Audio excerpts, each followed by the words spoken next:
আমি লগে লগে আমি আমার মাইক্রোফোনটো ডলি কলিতালৈ আগবঢ়াই দিছো।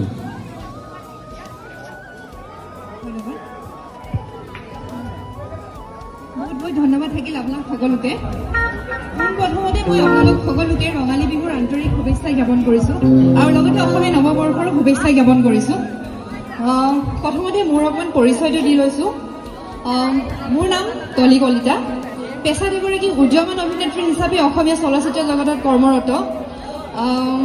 অভিনয় কৰি মই ভাল পাওঁ, যিহেতু দাদা তুমি দুষ্টবোৰৰ লগতে শ্বহীদ কমলাবাৰী নামৰ এখন বিখ্যাত অসমীয়া চলচ্চিত্ৰত মই অভিনয় কৰিছোঁ আৰু লগতে চুটি ছবি আৰু লগতে কেইবাটাও অসমীয়া গান মই কৰিছোঁ।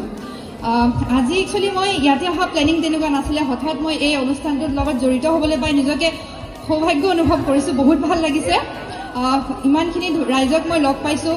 একচুৱেলি মই মানুহ ভাল পাওঁ আৰু সেই মানুহৰ পৰা মই উৎসাহ পাওঁ, প্ৰেৰণা পাওঁ, যাৰ কাৰণে মই আজি ইয়াতে আপোনালোকৰ ওচৰত থিয় হ'বলৈ মই সক্ষম হৈছোঁ। আশীৰ্বাদ কৰিব, মৰম দিব, যাতে ভৱিষ্যতলৈ বহুত বহুত ভাল কাম কৰি আগুৱাই যাব পাৰোঁ।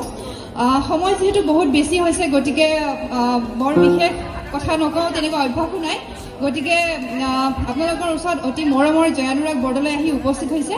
আমি তেওঁৰ গীতৰ শৰাই লৈ পেলাই, গতিকে সকলো উৎসুক নে ৰাইজ? কি কয় কি কয়? ৰেডি নে শুনিবলৈ? জোৰছে এইফালে। আমি এতিয়া সকলো ৰেডি হৈছোঁ জয়ানুৰাগৰ গীতৰ শৰাই শুনিবলৈ।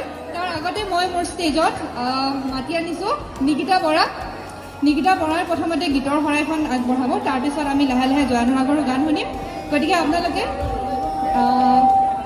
উপভোগ কৰি থাকক।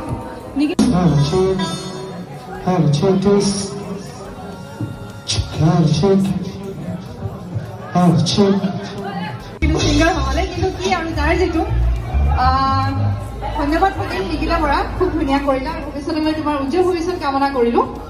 এতিয়া আপোনালোকৰ সকলোৰে মানে মষ্ট এৱেইটেড, সদায় ৰখি থকা হৈছে জয়ানুৰাগ বৰদলৈ। জয়ানুৰাগ বৰদলৈ সাজু হৈছেনে বাৰু? চ' এতিয়া মঞ্চত জয়ানুৰাগ বৰদলৈ আহিবলৈ মই অনুৰোধ জনালোঁ আপোনালোক সকলোৰে মৰমৰ জয়ানুৰাগ বৰদলৈ।